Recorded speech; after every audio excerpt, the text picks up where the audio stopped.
Assalamualaikum warahmatullahi wabarakatuh. Pada kesempatan kali ini, kita akan belajar pada tema 2, udara bersih bagi kesehatan. Subtema 2, pentingnya udara bersih bagi pernapasan.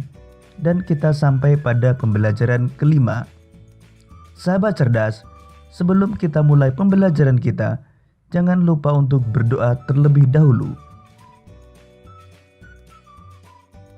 Sahabat cerdas, organ pernapasan manusia terdiri atas hidung, tenggorokan, dan paru-paru. Setiap organ tersebut dapat mengalami gangguan akibat kuman penyakit yang berasal dari lingkungan atau kebiasaan hidup yang tidak sehat. Apa saja gangguan pada sistem pernapasan manusia? Mari kita pelajari lebih lanjut. Berikut ini gangguan atau penyakit pada sistem pernapasan manusia yang akan kita pelajari. Pertama, emfisema, asma, kanker paru-paru, tuberkulosis atau TBC, bronkitis, dan influenza.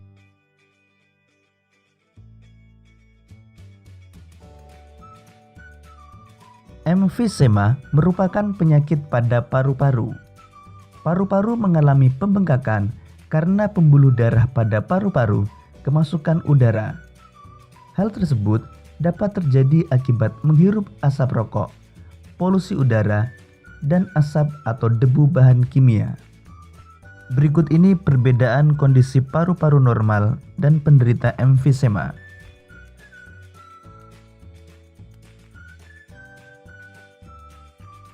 Asma merupakan kelainan penyumbatan saluran pernapasan yang disebabkan oleh alergi debu, bulu, atau perubahan cuaca. Kelainan ini dapat diturunkan dan dapat kambuh jika suhu lingkungan cukup rendah atau keadaan dingin. Berikut ini perbedaan saluran pernapasan pada kondisi normal dan pada penderita asma.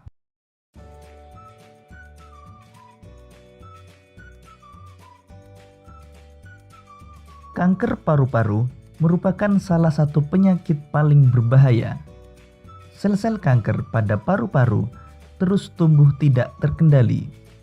Penyakit ini lama-kelamaan dapat menyerang seluruh tubuh. Salah satu pemicu kanker paru-paru adalah kebiasaan merokok. Berikut ini perbedaan paru-paru normal dan penderita kanker paru-paru.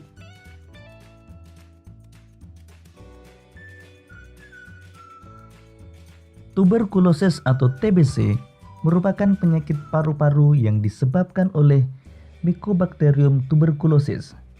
Bakteri tersebut menimbulkan bintil-bintil pada dinding alveolus. Jika penyakit ini menyerang dan dibiarkan semakin luas, dapat menyebabkan sel-sel pada paru-paru mati. Akibatnya, paru-paru akan menguncup atau mengecil. Hal tersebut menyebabkan para penderita TBC napasnya sering terengah-engah.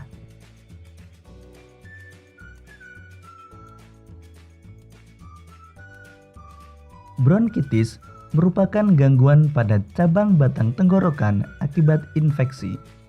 Gejalanya adalah penderita mengalami demam dan menghasilkan lendir yang menyumbat batang tenggorokan. Akibatnya, penderita mengalami sesak napas. Berikut ini perbedaan bronkus pada keadaan normal dan pada penderita bronkitis.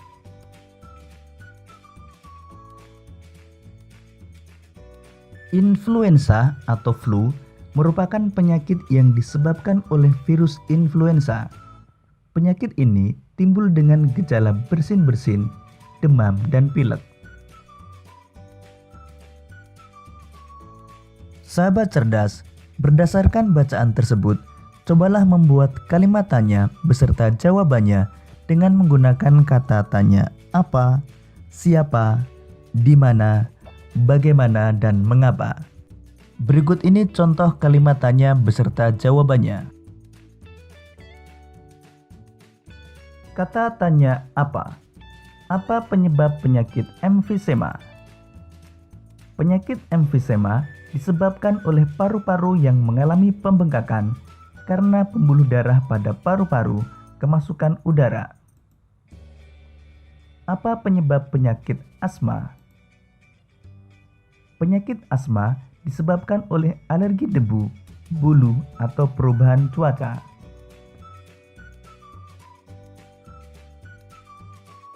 Kata tanya siapa? Siapa yang berisiko besar terkena penyakit kanker paru-paru?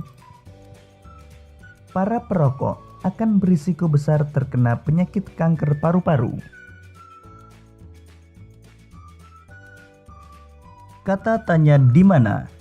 Di mana terjadinya infeksi pada penderita penyakit bronkitis? Infeksi pada penderita penyakit bronkitis terjadi pada cabang batang tenggorokan. Di mana terjadinya penyumbatan pada penderita penyakit asma? Penyumbatan pada penderita penyakit asma terjadi pada saluran pernapasan.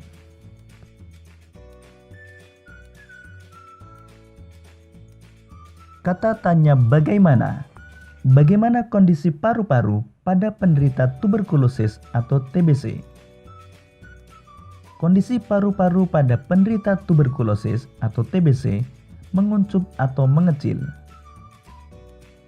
Bagaimana kondisi saluran pernapasan pada penderita asma? Kondisi saluran pernapasan pada penderita asma mengalami penyumbatan. Kata tanya mengapa? Mengapa penderita TBC bernapas dengan terengah-engah? Penderita TBC bernapas dengan terengah-engah karena kondisi paru-paru yang menguncup atau mengecil. Mengapa kanker paru-paru merupakan penyakit yang berbahaya? Karena sel-sel kanker pada paru-paru terus tumbuh tidak terkendali, sehingga penyakit ini lama-kelamaan dapat menyerang seluruh tubuh. Sahabat cerdas, pada pembelajaran sebelumnya, kalian telah belajar tentang properti tari. Sekarang mari mengingat kembali beberapa properti yang digunakan pada beberapa tari tradisional Indonesia. Pertama, tari piring, menggunakan properti berupa piring.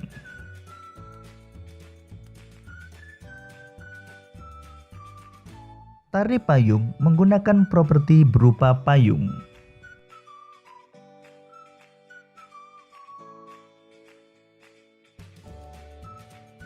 Tari serimpi menggunakan properti berupa selendang atau sampur.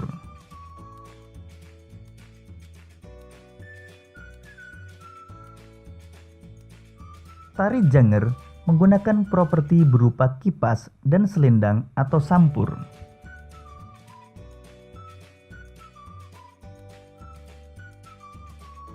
Demikian tadi pembelajaran kita pada tema 2, subtema 2, dan pembelajaran kelima. Sampai jumpa pada pembelajaran berikutnya.